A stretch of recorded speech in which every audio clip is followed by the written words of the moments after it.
Me llamo Amalia Contreras. Aunque todos me dicen Amalita, tengo 68 años. Jubilada después de décadas trabajando como enfermera en el Hospital General de la ciudad, siempre asegurándome de que los demás estuvieran seguros, cómodos y atendidos. Nunca imaginé que, apenas una semana después de mi cirugía de reemplazo total de rodilla, estaría arrastrándome por el piso frío de madera de mi departamento en el corazón de la Ciudad de México, con la herida quirúrgica palpitando a cada movimiento. El baño parecía estar a un mundo de distancia. Cada centímetro que avanzaba enviaba chispas de dolor por mi pierna. Y tuve que detenerme a mitad del camino para recuperar el aliento. Normalmente, me habría reído de una situación así, pero hoy se sentía humillante. Siempre me he enorgullecido de ser independiente, de ser capaz. Ahora, al llegar al borde de la alfombra del baño, me di cuenta de lo completamente dependiente que me había vuelto. Incluso girar la perilla de la puerta o tomar una toalla se sentía como escalar el Popocatépetl. Escuché el leve tintineo de platos y pasos apresurados desde la cocina, y supuse que era mi hija, Daniela, o su esposo, Javier. Supuestamente estaban aquí para ayudarme después de la operación. Pero sus voces resonaban por el departamento, impacientes y distraídas. Un recuerdo fugaz de todo lo que había hecho por ellos cruzó mi mente: los pagos de la colegiatura de Daniela, el enganche para su casa en Coyoacán, las incontables noches que me quedé hasta tarde en el hospital para asegurar la comodidad de alguien más. Me acomodé con cuidado en el borde de la tina, intentando reunir fuerzas para pedir ayuda, sabiendo que no podía hacer mucho sola. Afuera del baño, los pasos se desvanecieron y las voces se volvieron más tenues, dejándome con un dolor hueco, tanto en mi rodilla como en la distancia que sentía entre nosotros. Llamé suavemente a Daniela mientras me aferraba a la toalla, con mi pierna operada temblando bajo mi peso. Ella apareció en la puerta, con el cabello perfectamente recogido, su reloj caro reflejando la luz de la mañana. «Mamá, ¿qué estás haciendo?», preguntó, con un tono cortante, más molesto que preocupado. Me estremecí ante su voz, recordando cómo le enseñé a tratar a los pacientes con paciencia, amabilidad y atención. «Necesito llegar al baño», murmuré, con la garganta seca, mi voz apenas audible en la insatisfecha habitación. «Llevo 20 minutos intentando». Daniela miró su reloj, suspirando de una manera que me revolvió el estómago. «Javier y yo tenemos esa cena con la junta del hospital en 1 hora», dijo, con palabras cortantes. Su atención no estaba en mí, estaba en su agenda. Yo no sabía nada de esa cena, y esa revelación me apretó el pecho. Balbuceé una disculpa tentativa, murmurando que no quería estorbar. Javier entró entonces, ajustándose el puño de su camisa elegante, ya medio concentrado en su celular. «¿Todo bien?», preguntó sin mirarme, como si yo fuera solo ruido de fondo. Los ojos de Daniela se entrecerraron. «Mamá necesita su medicina», respondió secamente. «¿Puedes traerla? Tengo que terminar de arreglarme». Javier me pasó el frasco de pastillas, apenas registrando el dolor que soporté para alcanzarlo. Su indiferencia dolió más que el latido en mi rodilla. Intenté tomar un vaso de agua por mi cuenta, pero él espetó. «No, yo lo traigo». La eficiencia en sus movimientos, la falta de calidez, me dejó helada. Por un momento, me sentí como una extraña en mi propio hogar, con los ecos de mis sacrificios destellando ante mis ojos la colegiatura, el enganche de la casa, los favores incontables, las noches que me quedé hasta tarde en el hospital. Todo parecía invisible para las 2 personas que más deberían haberlo valorado. Su impaciencia, el desdén sutil en sus voces, era un nuevo tipo de dolor, Me hundí en el borde de una silla, aferrándome a mi bastón, y los observé moverse por el departamento como si yo no estuviera allí. Un temor silencioso se apoderó de mí, más pesado que el dolor en mi pierna. Al darme cuenta, las personas en las que más confiaba no me veían como madre, solo como una carga. El rostro de Daniela se tensó mientras luchaba por ajustar mi pierna en el borde de la silla. «Mamá, estás haciendo esto más complicado de lo que debería ser», soltó, con un tono afilado, la impaciencia casi palpable. Javier se apoyó contra la barra de la cocina, con los brazos cruzados, revisando su celular, su expresión impaciente, distante. «¿En serio? ¿Puede esto esperar? Ya vamos tarde». Intenté explicar que el dolor en mi rodilla hacía que incluso los movimientos más simples fueran una agonía, que necesitaba ayuda para tomar mi medicina y llegar al baño con seguridad. Mi voz temblaba ligeramente. El cansancio dificultaba formar las palabras, pero mi explicación apenas registró.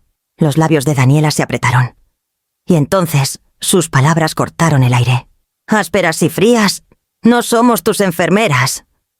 La habitación pareció inclinarse por un momento. Mi pecho se apretó mientras el peso total de su declaración me golpeaba. No era solo el grito. Eran los años de frustración contenida. Las corrientes de derecho que finalmente salían a la superficie. Javier asintió, añadiendo: «Sí, tenemos nuestras propias vidas. No estamos aquí para estar a tu disposición». La crueldad casual, junto con su eficiencia casi ensayada, hizo que mis manos temblaran.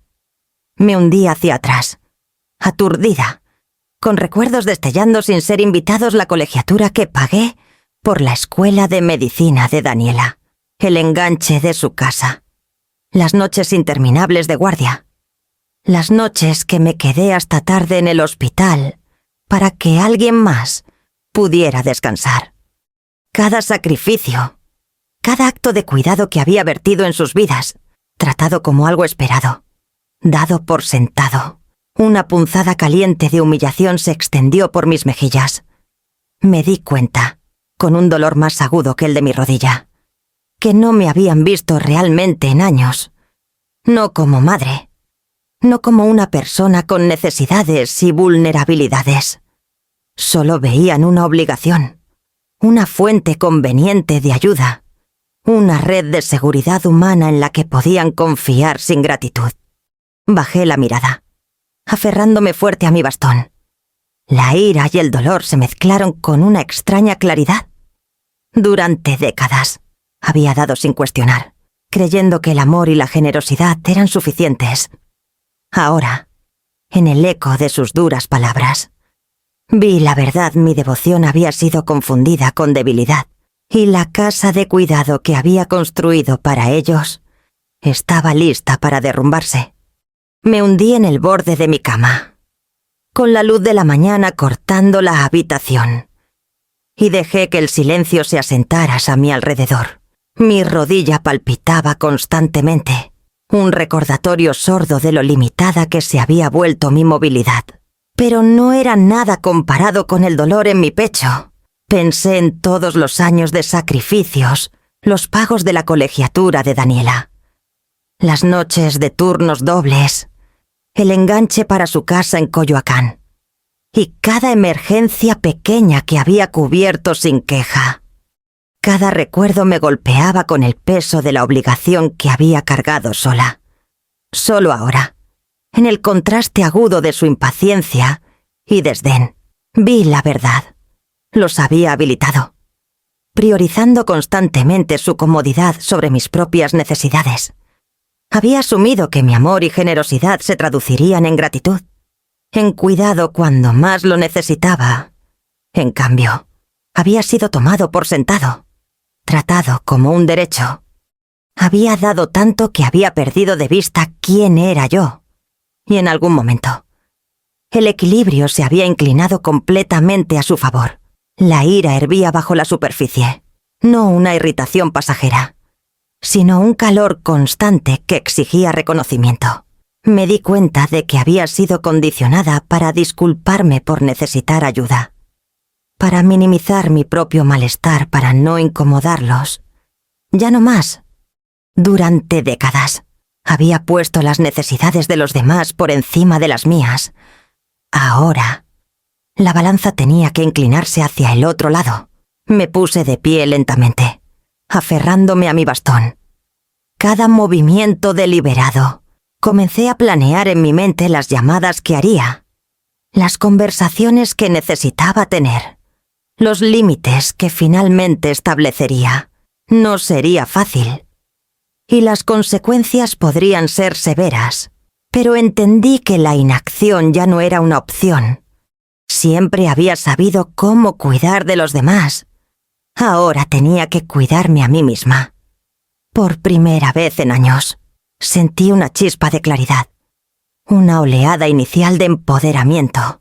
No permitiría que mi bondad fuera confundida con debilidad, y no ocultaría más mis necesidades detrás de la cortesía. El camino por delante era intimidante, pero era mío para recorrer. Tomé el teléfono del buró, mis dedos firmes a pesar del dolor persistente en mi rodilla. Los números eran familiares, pero el propósito detrás de cada llamada se sentía revolucionario. Primero, el banco. Escuché pacientemente mientras el sistema automatizado me guiaba a través de la verificación, mi mente ensayando cuidadosamente cada palabra. Cuando la cajera finalmente respondió, hablé con claridad, con determinación. Soy Amalia Contreras. Necesito congelar todas las cuentas conjuntas compartidas con Daniela y Javier Contreras. Con efecto inmediato. Terminen su acceso. Hubo una pausa al otro lado de la línea. Un destello de sorpresa que dejé que se prolongara. ¿Estás segura?, preguntó la cajera con cautela. Exhalé lentamente, dejando que el peso de décadas de habilitación se asentara en la firmeza de mi voz. Absolutamente. Por favor, confirme una vez que se haya procesado. Colgué, sintiendo una emoción que no había experimentado en años. Las cuentas que alguna vez confié en que manejarían responsablemente, ahora estaban fuera de su alcance. Imaginé sus rutinas matutinas continuando como si nada hubiera cambiado, ajenos a la interrupción que atravesaría su día. El pensamiento hizo que una pequeña sonrisa de satisfacción cruzara mi rostro. Luego fue René, mi abogado de 20 años. Su voz llegó cálida y preocupada. Amalita, ¿qué pasa?, expliqué cuidadosamente, detallando la indiferencia de Daniela y Javier, su incumplimiento de compromisos y su descarado desprecio por mi bienestar. Mis palabras fueron precisas, metódicas, sin dejar espacio para interpretaciones. Quiero que se redacten los papeles de desalojo, dije, y hasta yo podía escuchar la certeza en mi tono. 48 horas para que desocupen el lugar. No cederé más. René dudó brevemente, advirtiendo que era una medida severa. Me mantuve firme, recordando cada pago atrasado, cada pequeña indignidad, cada favor invisible que había extendido durante décadas. Han tenido suficiente tiempo, dije con calma. 48 horas es más que justo.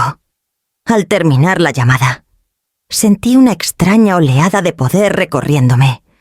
El miedo que siempre había acompañado la confrontación fue reemplazado por claridad, por primera vez en años. Estaba actuando completamente para mí misma. Cada decisión que tomaba estaba guiada por principios y respeto propio, no por culpa ni obligación. La casa que había nutrido para ellos, los años de cuidado, los sacrificios, habían sido un testimonio de mi generosidad. Ahora enfrentarían las consecuencias de su sentido de derecho, y yo observaría, firme e inquebrantable, desde un lugar de certeza moral. La primera alerta sonó en mi celular justo cuando terminaba de desayunar, una notificación automática del banco. Daniela y Javier ya estaban intentando acceder. sus repetidos intentos de inicio de sesión, activando alertas de seguridad. Observé en silencio, tomando mi té, mientras el sol de la mañana calentaba la pequeña cocina. Y ellos, sin saberlo, chocaban con las consecuencias de su sentido de derecho. Momentos después, sonó el teléfono. No necesitaba ver el identificador de llamadas. La voz de pánico de Daniela era inconfundible. «Mamá, ¿qué está pasando? ¿Por qué no puedo acceder a las cuentas?» Su tono oscilaba entre confusión y una creciente ira. La voz de Javier se coló detrás, cortante y exigente. «Esto es ridículo. Tenemos cuentas, citas, compromisos. ¿En qué estás pensando?», respondí con calma, deliberadamente. Solo les di lo que pidieron. No más acceso ilimitado, no más dependencia. Hubo una pausa, un tartamudeo de incredulidad, luego explicaciones frenéticas, excusas y súplicas. Escuché, dejando que cada palabra cayera en la certeza tranquila que se había asentado sobre mí en las horas posteriores a mis llamadas. A través de su caos, observé el sutil desmoronamiento. La agenda cuidadosamente planeada de Daniela ya se estaba deshilachando. Las llamadas de trabajo de Javier quedaban sin respuesta. Su habitual compostura reemplazada por frustración. La revelación me golpeó por completo cada indulgencia, cada pago atrasado cubierto, cada emergencia atendida. Había moldeado su expectativa de que yo siempre intervendría. La casa, el dinero, los innumerables favores. Habían sido redes de seguridad que enseñaron derecho. Una calma extraña me envolvió, contrastando fuertemente con la tormenta de pánico que podía escuchar al otro lado de la línea. Había anticipado esta reacción. Y aún así, al escucharla, sentí que la vindicación me recorría. Años de moderación, paciencia y generosidad silenciosa habían sido ignorados, y ahora el desequilibrio era visible para todos. Terminé la llamada, dejando que la línea se cortara, y me volví hacia la ventana. Desde aquí, no podía ver más que el día ordinario desplegándose afuera, ajeno al revuelo dentro. Durante décadas, había cargado el peso de la dependencia de otros sin queja. Hoy, las consecuencias de haber habilitado el derecho eran solo de ellos, y yo me mantenía firme, observando sin interferir, anclada en la certeza moral de las acciones que había tomado. Tomé el teléfono y marqué el número de Clara, mi amiga de toda la vida, que siempre había visto a través de las apariencias y me entendía mejor que nadie. Su voz cálida y familiar respondió casi de inmediato. «Amalita, ¿estás bien?», expliqué brevemente, eligiendo con cuidado las palabras para transmitir tanto la seriedad de la situación como los pasos que ya había tomado. Clara no dudó. «Estaré ahí en 20 minutos», dijo con firmeza. «Vamos a sacarte de esto, y no acepto peros». Cuando llegó, ya había reunido una pequeña bolsa con lo esencial, mi bastón apoyado contra la mesa. Su presencia era un bálsamo, manos firmes y ojos café reconfortantes que me recordaban que no tenía que enfrentar esto sola. Juntas, revisamos mi departamento, organizando medicamentos, notas y archivos. La eficiencia de Clara contrastaba marcadamente con el caos en el que había estado viviendo, y sentí una rara oleada de calma, una vez que me sentí lo suficientemente estable. Llamé a René, mi abogado de 20 años. Expuse mis intenciones revocar el poder de Daniela sobre mis decisiones médicas y financieras, reestructurar mi patrimonio y establecer salvaguardas legales para proteger el futuro de mi nieto. «Emiliano», René escuchó atentamente, ofreciendo orientación mientras respetaba la urgencia en mi voz. Las ideas comenzaron a tomar forma: fondos de becas para estudiantes de enfermería que luchaban como yo alguna vez, un fideicomiso para Emiliano que aseguraría su educación y tasa independencia, y contribuciones caritativas a instituciones que reflejaban los valores de toda mi vida. Cada plan se sentía deliberado, considerado y empoderador. Por primera vez en años, me sentí anclada, segura y en control de mi vida y mi legado. Las decisiones ya no estaban impulsadas por la obligación o la culpa, sino por principios y previsión. Clara me dio un apretón reconfortante en el hombro. «Ya has hecho suficiente por los demás», dijo. «Ahora es momento de hacer por ti misma y por la próxima generación». Cada mañana me trasladaba en mi silla de ruedas al pequeño cuarto de terapia en el centro de rehabilitación Los Pinos, con el olor familiar a desinfectante mezclándose con la luz del sol que entraba por las ventanas altas. Marcos, mi fisioterapeuta, me saludaba con un gesto que llevaba tanto aliento como una suave insistencia. «¿Lista para empezar?», preguntaba, y yo enderezaba la espalda, aferrándome a las barras paralelas con determinación. Los ejercicios eran lentos, dolorosos e implacables. Cada paso hacia adelante enviaba una onda de incomodidad por mi rodilla, pero con cada movimiento medido, sentía una pequeña oleada de orgullo. La primera vez que logré caminar la longitud de las barras sin detenerme, sonreí a través del dolor. El esfuerzo una victoria silenciosa contra meses de dependencia. Las escaleras vinieron después, tentativas al principio. Cada paso una negociación entre el miedo y la determinación, mientras descansaba después, respirando con dificultad. Dejé que mi mente divagara. Décadas de cuidado pasaron ante mí los turnos nocturnos, las rondas interminables, las horas dedicadas a asegurar la comodidad de otros mientras ignoraba mis propias necesidades. Esa misma dedicación, alguna vez una fuente de orgullo, me había dejado vulnerable y, a veces, invisible para las personas que más amaba. Marcos me pasó un vaso de agua y lo acepté con una nueva estabilidad. Me di cuenta de que la recuperación no era solo física. Cada paso recuperado, cada músculo fortalecido, reflejaba una recuperación emocional de autonomía. Había dependido demasiado tiempo de la complacencia y la comprensión de los demás, ajustándome a sus horarios, sus estados de ánimo, sus expectativas.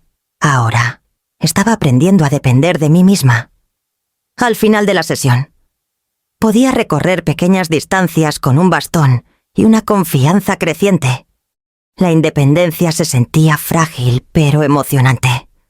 Cada movimiento, cada incremento de fuerza, me recordaba que podía establecer límites, proteger mi espacio y reclamar la vida que había permitido que fuera opacada por la obligación. Con cada paso, la resolución en mi pecho crecía más fuerte, y las lecciones de paciencia, respeto propio y persistencia se incrustaban más profundamente en mi ser. Para cuando el sol de la mañana se filtraba por las ventanas de mi departamento, había sentado las bases para un futuro que sentía verdaderamente mío.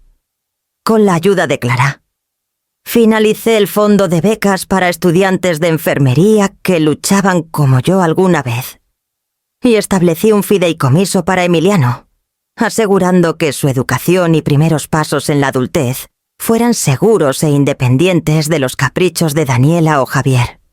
Cada decisión fue deliberada, calculada y fundamentada en los valores que había vivido, pero que nunca había aplicado plenamente.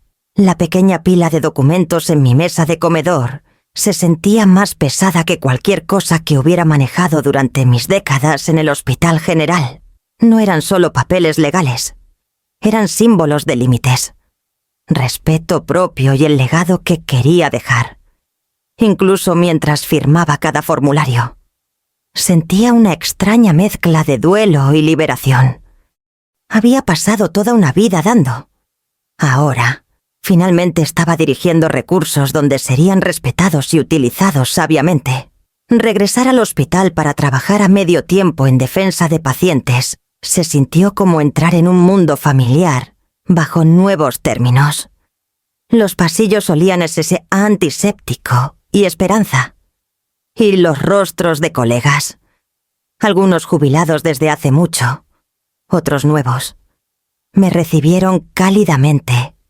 Guié a los pacientes a través del laberinto de la burocracia, usando mi conocimiento y experiencia para darles una voz, por primera vez en años.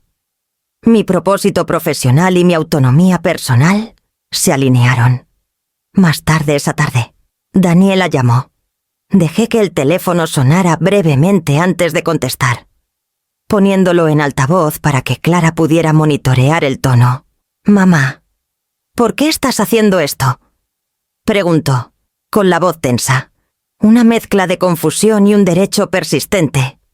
«Me estoy protegiendo». «Daniela», dije con calma, «eso significa establecer límites claros y asegurar que Emiliano y yo estemos seguros. No significa que te quiera menos, pero sí significa que me respeto a mí misma». Ella hizo una pausa, procesando, el filo habitual en su tono suavizado por la vacilación. «Yo... no me di cuenta. Lo sé», interrumpí suavemente. «Has tenido el lujo de asumir que siempre estaría disponible, siempre perdonando, siempre proporcionando. Eso ha cambiado». La línea quedó en silencio por un momento. Luego ella suspiró. «Supongo que tengo que aceptarlo», colgué, sintiendo que un peso se levantaba de mis hombros. La independencia no era solo sobre movilidad o finanzas. Era sobre reclamar autoridad sobre mi vida y mi legado. Miré alrededor del departamento, con la luz del sol atrapando los bordes de las carpetas de becas y los documentos del fideicomiso, y me permití sonreír. Por primera vez en décadas, mi vida se sentía verdaderamente mía, definida no por las expectativas de los demás, sino por mis elecciones, mis valores y mi inquebrantable sentido de propósito.